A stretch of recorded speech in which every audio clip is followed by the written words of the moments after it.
엄마, 저기 있어요. 저 우물 안에 있어요. 저 우물. 거긴 아무도 안 쓰는 곳인데 윤호야. 그만 보자. 아까부터 이상해. 아이가 저기서 꼼짝도 안 해. 애가 귀신 본 거 아니야. 혜진이가 우물에 들어갔을 리가 없잖아. 거기서 엄마 냄새가 나요. 엄마가 진짜 거기 있어요. 안녕하세요. 여러 가지 사연들을 전해드리는 돌고 도는 사연 채널입니다. 오늘은 우물 속에 엄마가 있다며 한없이 울고 있는 한 아이의 사연을 소개합니다. 사연을 들으시고 또 다른 이야기가 궁금하시다면 구독과 좋아요로 더 많은 이야기를 함께 나누어 주세요. 여러분의 작은 응원이 저에게 큰 힘이 됩니다. 그럼 이제 사연의 본론으로 들어가 보겠습니다. 실종 신고가 접수된 지 사흘째 되는 오전, 흐릿한 구름이 뒤덮인 하늘 아래 마당은 이상할 정도로 조용했다. 바람도 새소리도 마치 시간을 멈춘 듯 움직이지 않았다. 그 정막을 깨트린 건 윤호의 갑작스러운 울음이었다.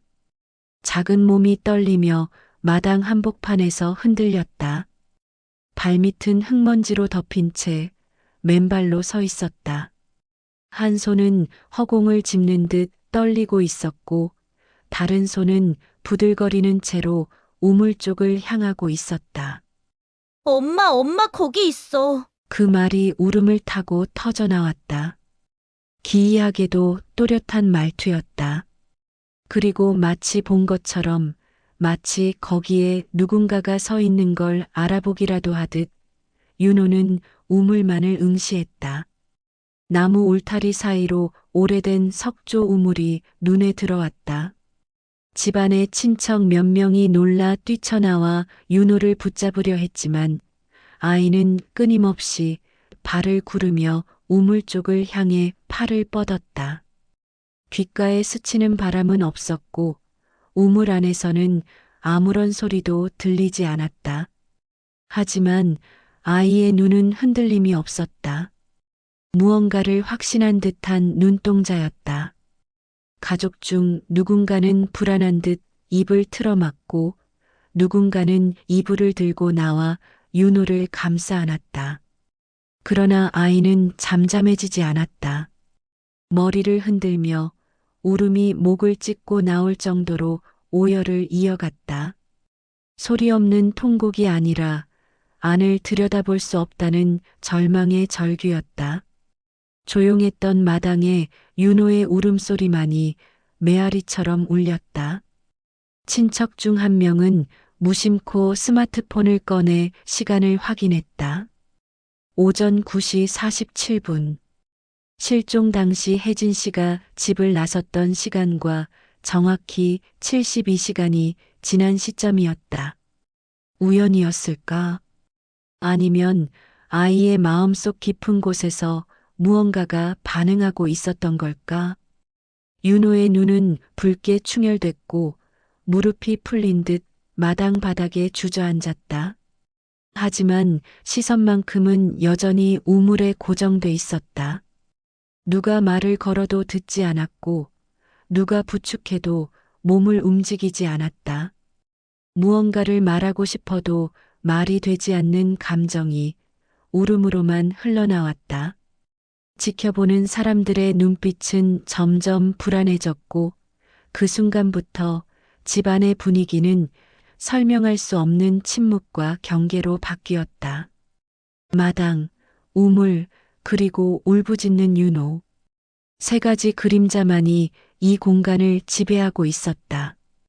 그날 이후 집안 사람들은 서로 눈을 마주치는 걸 꺼리기 시작했다. 윤호의 울음은 한참이 지나서야 잦아들었다. 그러나 그 잦아듦은 단지 소리가 사라졌을 뿐 아이의 감정은 여전히 마당 한가운데에서 부유하고 있었다. 지친 몸이 웅크려졌고 눈은 여전히 우물 가장자리를 가로질러 허공을 떠돌았다. 어른들은 아이를 조심스레 안아 올리려 했지만 윤호는 저항했다. 팔과 다리를 아무렇게나 휘저으며 그 자리를 벗어나려 하지 않았다. 안간힘을 다해 바닥을 짚고 다시 우물 앞에 무릎을 꿇었다. 아이에게 너무 많은 걸 묻지 마. 충격받은 거야. 그 나이에 엄마가 사라졌으면 이 정도는 충분히 있을 수 있어. 어른들은 모여 웅성댔다. 목소리는 작고 조심스러웠지만 말 속에는 불안이 가득했다. 누구도 윤호가 본 것이 진짜일 거라고 믿고 싶지 않았다. 아니, 믿을 수 없었다. 혜진 씨가 실종된 그날 이후 경찰도 별다른 단서를 찾지 못했고 이틀째 되던 날까지만 해도 집안은 비교적 차분했다. 그러나 오늘 아침 윤호의 행동은 그 모든 일상의 균열을 무참히 드러내고 말았다. 시간이 지나며 태양은 지고 마당에 긴 그림자가 드리웠다. 누군가가 아이를 집 안으로 데려가려 했지만 윤호는 우물 앞을 한 치도 떠나지 않았다.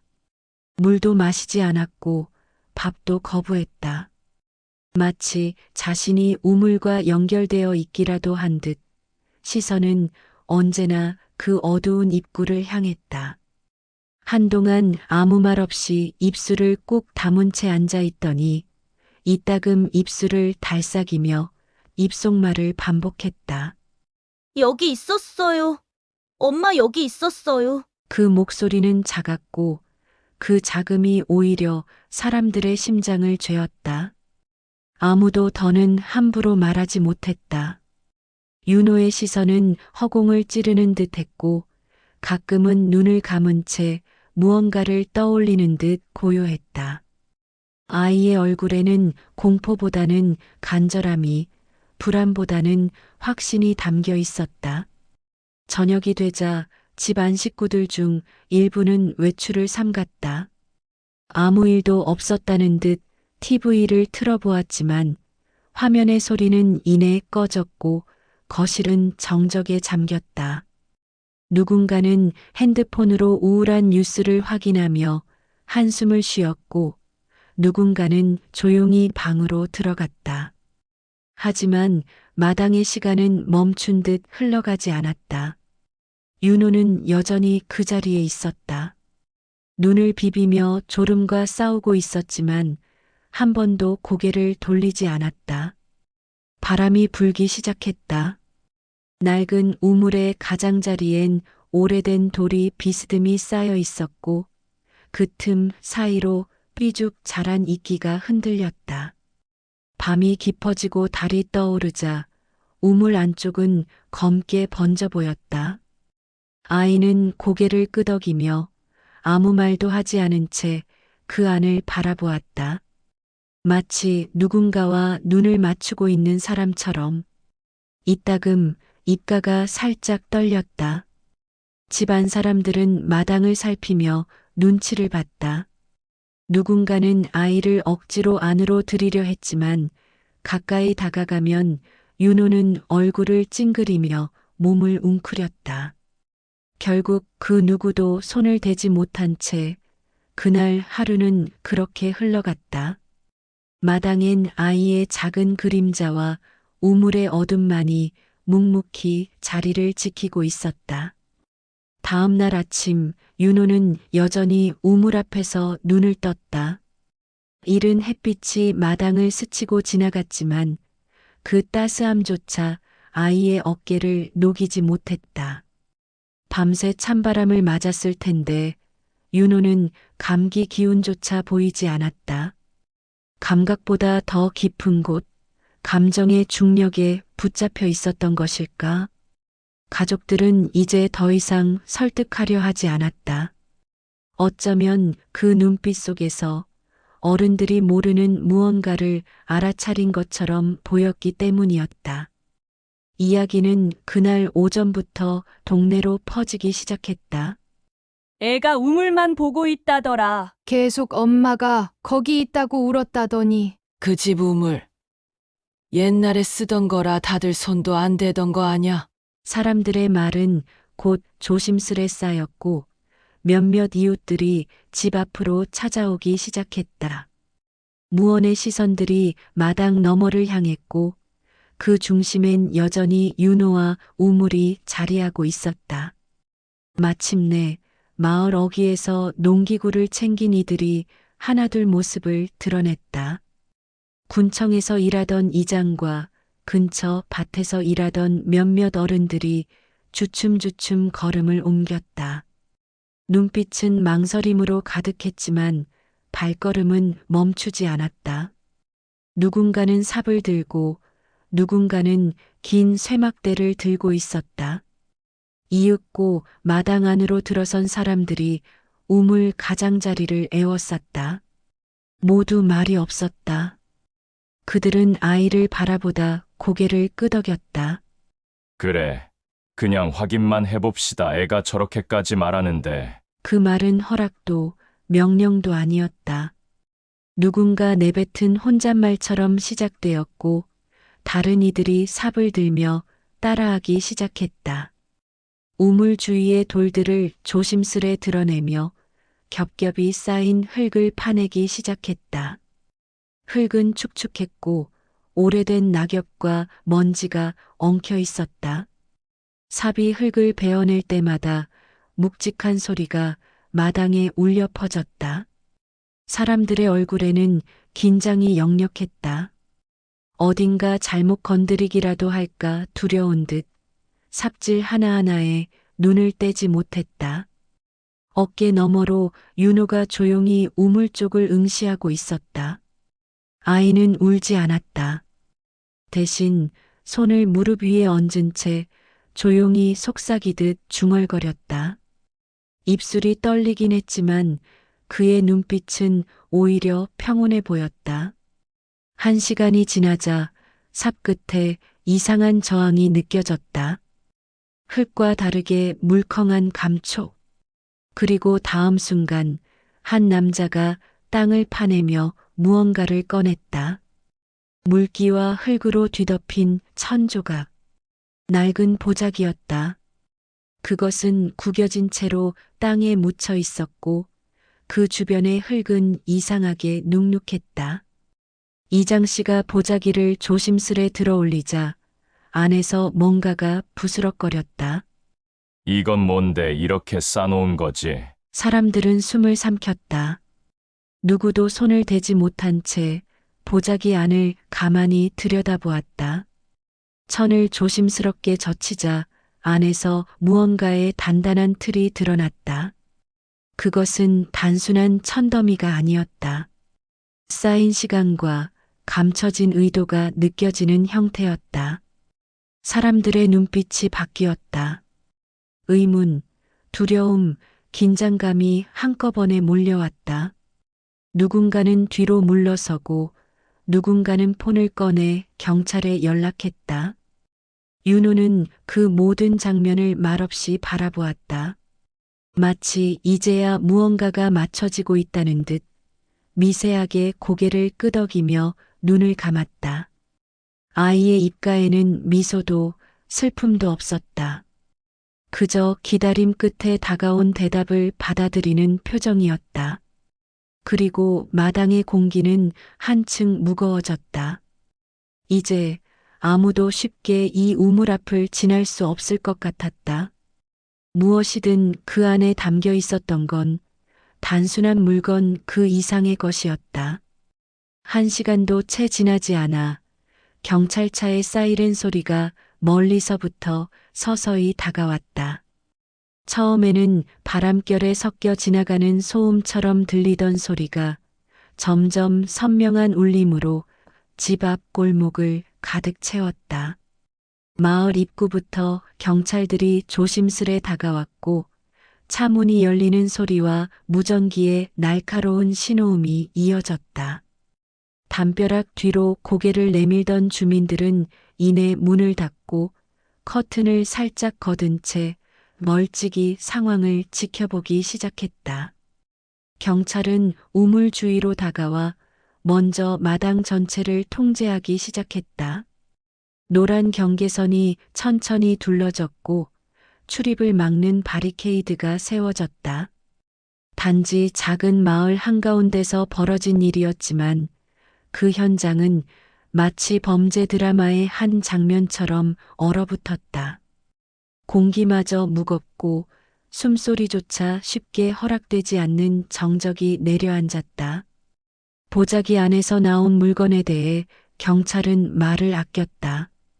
대수롭지 않게 넘기기엔 그것이 너무도 의도적으로 감춰져 있었고 무작정 단순한 흔적이라고 단정하기엔 모든 정황이 불길했다. 현장 감식을 위해 주변을 정리하던 경찰 중 일부는 마을 사람들을 한쪽으로 몰아내고 우물 가장자리를 천천히 조사하기 시작했다. 삽질의 흔적, 묻힌 흙의 깊이, 보자기의 상태, 모든 것이 기록되고 사진으로 남겨졌다. 그 긴장된 흐름 속에서 마당 한편에 서 있던 윤호가 다시 몸을 움츠렸다. 두 손을 입가에 가져다 댄 채 조용히 숨을 들이켰다. 작은 가슴이 빠르게 오르내리더니 곧 울음이 터져 나왔다. 이번엔 이전과는 다른 울음이었다. 더 절박하고 더 본능적인 울음. 눈을 꼭 감은 채 말보다 먼저 흐느낌이 퍼졌다. 엄마 냄새가 나요. 그 한마디가 마당을 얼어붙게 만들었다. 경찰들도 마을 사람들도 가족들도 그 말을 듣고 움직임을 멈췄다. 윤호는 무릎을 꿇은 채 얼굴을 땅에 박았다. 손가락으로 흙을 더듬고 입술을 깨물며 흐느꼈다. 얼굴을 들었을 땐 눈가가 이미 붉게 부어 있었고 코끝은 미세하게 떨렸다. 엄마 냄새야. 엄마 여기 있어요. 그 문장은 반복되며 점점 망가졌다. 단어는 무너졌고 발음은 흐려졌다. 하지만 그 속의 감정만큼은 더 분명하게 전해졌다. 사람들은 도저히 아이에게 다가가지 못했다. 괜히 손을 댔다간 이 절박함이 부서질 것 같았고 그 안에 담긴 무언가가 터져 나올 것 같았다. 누군가는 눈을 감고 고개를 떨궜고 누군가는 양손을 주머니에 깊이 찔러 넣은 채 등만 돌렸다. 이상했다. 아무것도 밝혀진 게 없음에도 이 공기 안에는 이상한 공포가 배어 있었다. 누군가가 틀림없이 무언가를 감추고 있다는 설명되지 않는 짐작 같은 것. 경찰은 아이를 조심스레 부르려 했지만 윤호는 듣지 않았다. 말 대신 손가락으로 우물 가장자리를 짚었다. 아직 뭔가가 더 남아있다는 듯 작고 떨리는 손끝이 흙 위를 천천히 그어내렸다. 어린아이가 할 수 있는 방식으로 기억을 불러내고 있었다. 누군가의 손길, 머리카락에 묻은 샴푸 냄새, 함께 웃던 날의 따뜻함까지. 이 모든 감정이 윤호의 울음 속에서 한꺼번에 쏟아졌다. 경찰관 중 한 명이 조용히 무전을 끄고 말했다. 정확히 뭐가 나올지 더 파봐야 할 것 같습니다. 그러자 또 한 명의 경찰이 고개를 끄덕였다. 불편한 표정으로. 긴장된 침묵이 다시 내려앉았고 마당은 그 어떤 발자국도 쉽게 허락하지 않는 장소가 되어 있었다. 아이의 울음은 밤이 되어서야 조금씩 잦아들었고 마을은 이상한 공포와 확신 사이에서 침묵을 선택했다. 어둠이 내리고 현장에 조명이 들어섰다. 검붉은 하늘 아래 우물 주위는 마치 수술대처럼 밝고 냉정했다. 경찰은 삽질을 계속했지만 예상과 달리 땅은 더 깊게 패어 있지 않았다. 보자기를 꺼낸 그 지점을 중심으로 파낸 흙은 어느 선 이상 들어가지 않았다. 그러다 다시 삽 끝에 단단한 감촉이 닿았다. 여기 뭔가 있어요. 경찰이 삽을 멈추고 손으로 흙을 조심스럽게 걷어냈다. 곧 네모난 나무 상자가 드러났다. 금속 자물쇠가 달린 작은 나무 상자. 그 상자는 젖어 있지 않았다. 누군가가 방수천으로 잘 감싸 묻은 흔적이 있었다. 사람들의 시선이 다시금 매서워졌다. 윤호는 멀찍이에서 조용히 지켜보고 있었다. 더는 울지 않았지만 눈가엔 아직 눈물이 말라붙은 자국이 남아 있었다. 상자를 연 건 경찰관이었다. 뚜껑을 조심스레 열자 안에는 소박한 물건들이 들어 있었다. 투명한 비닐에 포장된 비상식량 몇 개, 그리고 작은 봉투들이 정갈하게 놓여 있었다. 각각의 봉투엔 글씨가 적혀 있었다. 윤호에게 아프지 마. 혼자 있을 땐 이걸 열어봐. 누가 봐도 그것은 누군가가 아이에게 남긴 사랑의 흔적이었다.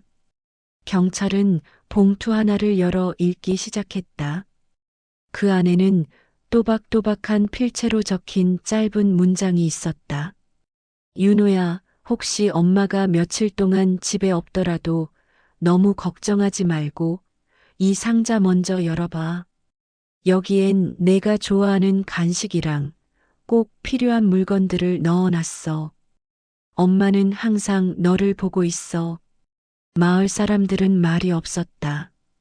누군가는 눈을 질끈 감았고 누군가는 고개를 푹 숙였다. 긴장과 의욕으로 뒤덮였던 마당이 갑작스러운 따뜻함에 휩싸였다.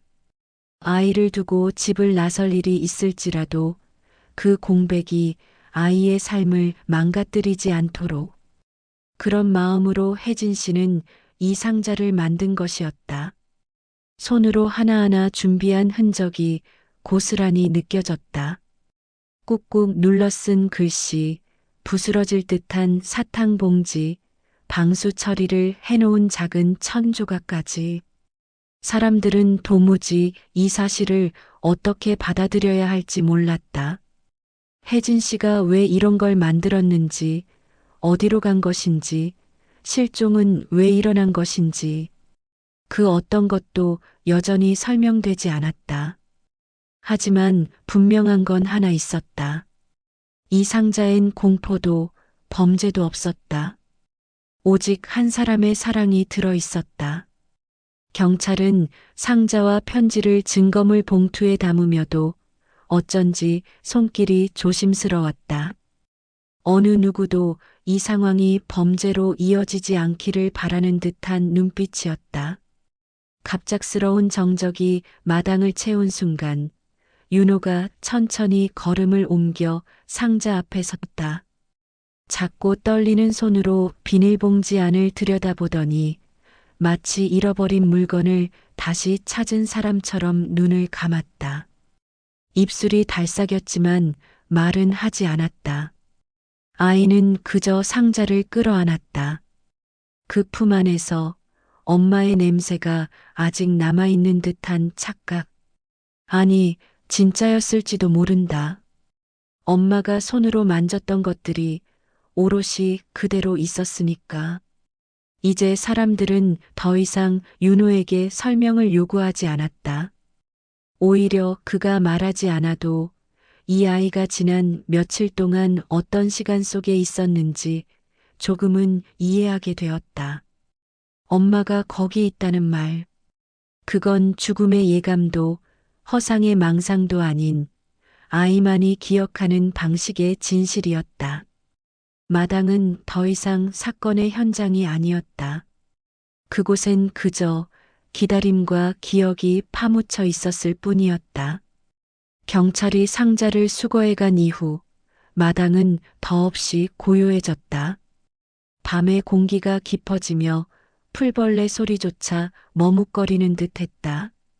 마치 그 낡은 우물에 담긴 모든 비밀이 풀리고 그것이 무언가 끔찍한 것이 아니었다는 사실이 알려지자 오히려 사람들은 더 말을 잃었다.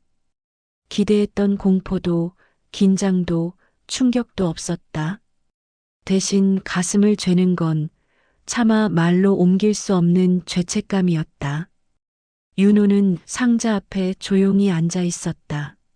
손끝으로 상자 뚜껑의 나뭇결을 천천히 쓰다듬으며 마치 그것이 엄마의 손등이라도 되는 양 다정하게 쓸었다.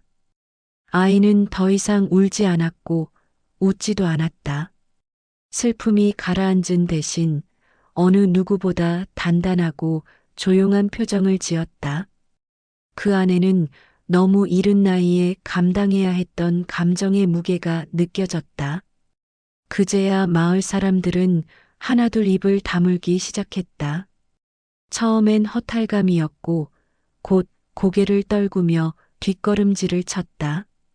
의심하고 단정하고 두려워하며 우물 주위를 파내자고 앞장섰던 이들. 그 손에 들렸던 삽과 곡괭이는 이제 마당 구석에 힘없이 놓여 있었다. 누군가는 어깨를 움츠리며 되돌아갔고 누군가는 마당 끝에 멈춰 선 채 한참을 가만히 서 있었다. 엄마가 거기 있어요. 윤호가 처음 외쳤던 그 말이 이제야 사람들 귀에 제대로 들어왔다. 그 말은 누구보다도 아이 자신을 위한 외침이었다. 엄마가 만든 상자, 엄마가 준비한 간식, 엄마가 남긴 손글씨. 그 모든 것들이 거기 있었다.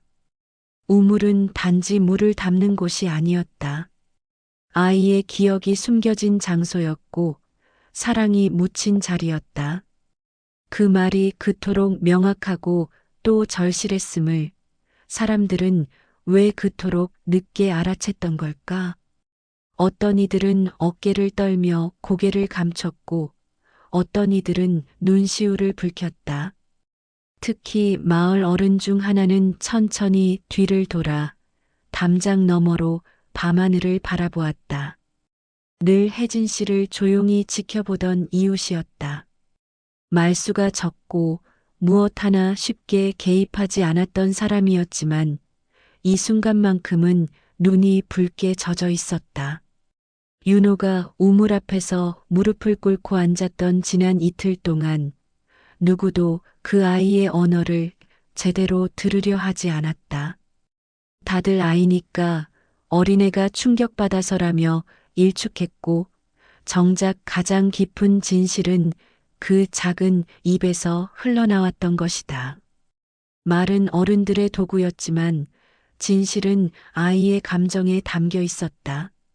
마당 한편에서 아버지 쪽 친척 중 한 명이 조심스레 다가왔다. 한때 윤호를 집 안으로 끌어들이려 애쓰던 사람이었다.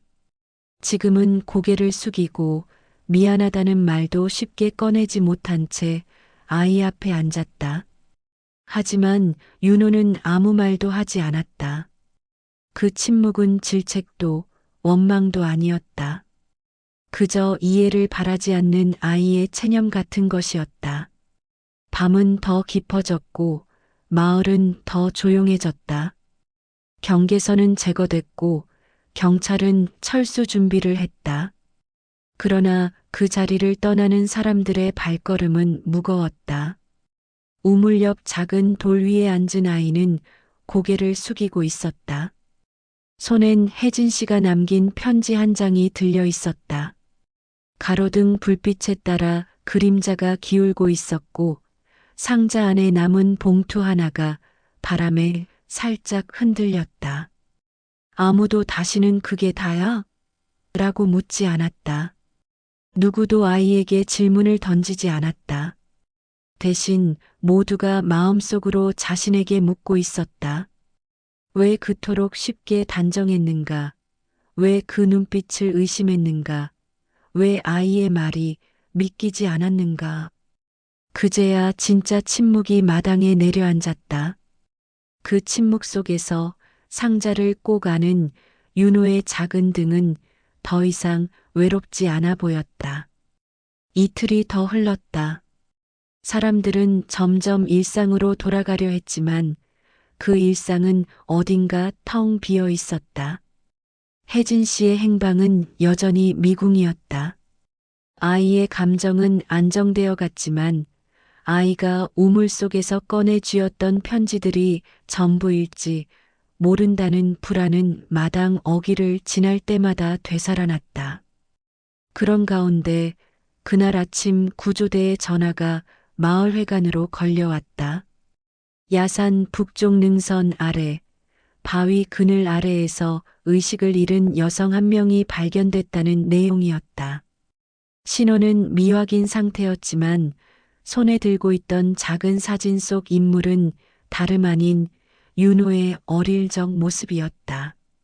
곧장 가족들이 병원으로 달려갔고 들것 위에서 산소 마스크를 낀 채 실려오는 그 여인을 본 순간 모두가 숨을 멈췄다.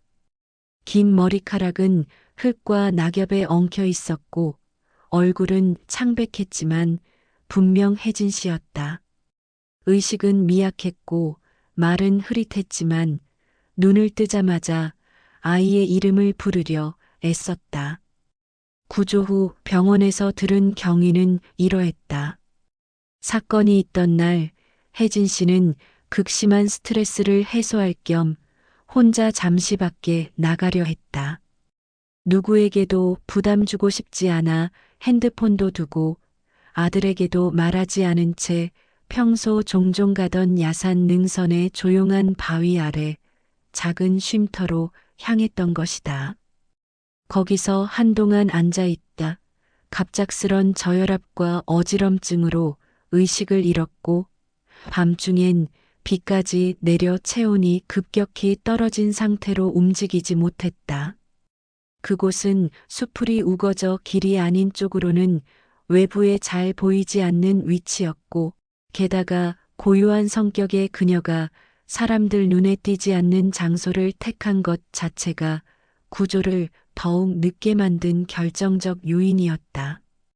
그녀는 병원에서 천천히 안정을 찾아갔고 아이가 도착한 날 간신히 손을 뻗었다.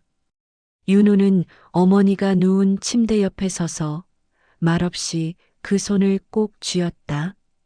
작고 따뜻한 온기가 손바닥에 느껴졌을 때 윤호는 마침내 눈을 감았다.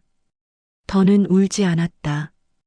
오랜 기다림이 끝났음을 알리는 건 손끝 하나의 떨림이면 충분했다.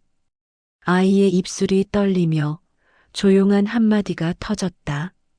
엄마 왜 이제 와? 그 말에 혜진 씨는 천천히 고개를 끄덕였다. 입술은 마르다 못해 터져 있었지만 거기엔 웃음이 실려 있었다.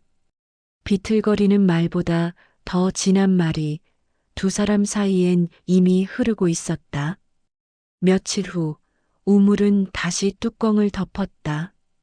상자는 윤호의 책상 서랍 안으로 옮겨졌고 편지는 매일 밤 아이의 손에서 펼쳐졌다. 누군가는 그 사건을 기적이라고 말했지만 윤호는 그렇게 생각하지 않았다. 그건 단지 기억을 붙잡고 있던 사랑이 스스로 길을 찾은 것이었으니까. 진실은 때로 가장 순수한 마음에서 시작됩니다. 믿지 않았던 한마디가 모든 것을 밝혀냈습니다. 아이의 말은 상상이 아니라 기억이었습니다. 오늘 사연은 여기까지입니다. 여러분의 생각을 댓글로 자유롭게 남겨주세요. 여러분의 구독과 좋아요는 저에게 큰 힘이 되고 더 많은 분들께 의미 있는 사연을 전할 수 있는 계기가 됩니다. 알람 설정을 하시면 새롭게 올라오는 사연을 놓치지 않고 바로 만나실 수 있으니 꼭 함께 해주세요. 감사합니다.